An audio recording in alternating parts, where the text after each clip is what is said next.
Saya seorang dokter spesialis. Saya bersaksi bahwa selama saya menempuh pendidikan, tidak pernah sekalipun saya merasakan perundungan yang dilakukan oleh senior saya. Saya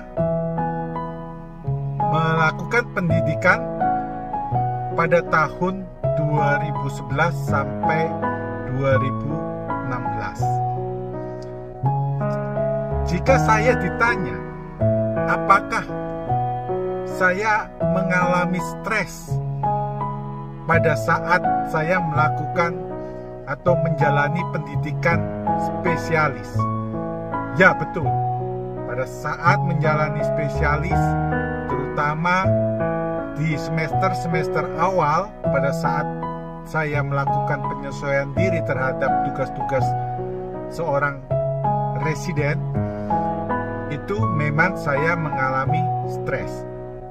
Tetapi stres yang saya alami dibandingkan dengan stres yang saya alami, jadi stres yang saya alami waktu itu dibandingkan dengan stres yang saya alami saat ini setelah menjadi dokter spesialis, tidak ada artinya stres yang waktu itu.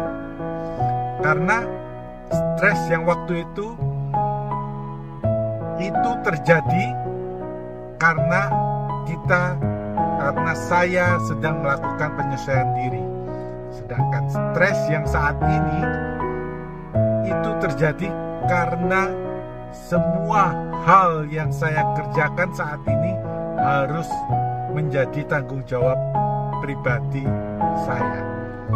Karena tidak ada lagi para guru atau para senior yang melindungi saya jika saya melakukan kesalahan dalam melakukan tindakan medis atau memberikan terapi medis kepada pasien. Jadi tidak ada yang mengingatkan saya atau jika saya akan berbuat salah, itu tidak ada yang mengingatkan. Nah, berbeda pada saat pendidikan. Pada saat pendidikan, apa yang saya lakukan pasti ada yang mengingatkan. Jika saya merencanakan suatu tindakan atau pengobatan kepada pasien dan kemungkinan itu akan berujung menjadi suatu yang tidak baik untuk pasien, maka akan diingatkan bahwa itu tidak benar dan harus diganti terapinya atau melakukan penegakan diagnosis yang lain. Nah, itulah yang menjadi perbedaan. Jadi stres pada saat menjalani pendidikan itu tidak ada artinya dibandingkan dengan stres yang terjadi setelah saya lulus menjadi dokter spesialis. Dan sekali lagi saya bersaksi bahwa tidak ada perundungan yang dilakukan oleh senior saya selama saya menjalani pendidikan. Semua hal yang dilakukan oleh para senior dan guru-guru saya adalah sesuatu yang sangat-sangat bermanfaat pada saat setelah saya menyelesaikan pendidikan dan menjadi seorang dokter spesialis.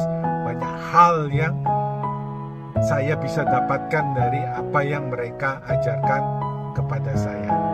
Nah, mungkin untuk adik-adik yang baru mau menjalani pendidikan dokter spesialis, tetap semangat. Semoga hal ini bisa bermanfaat.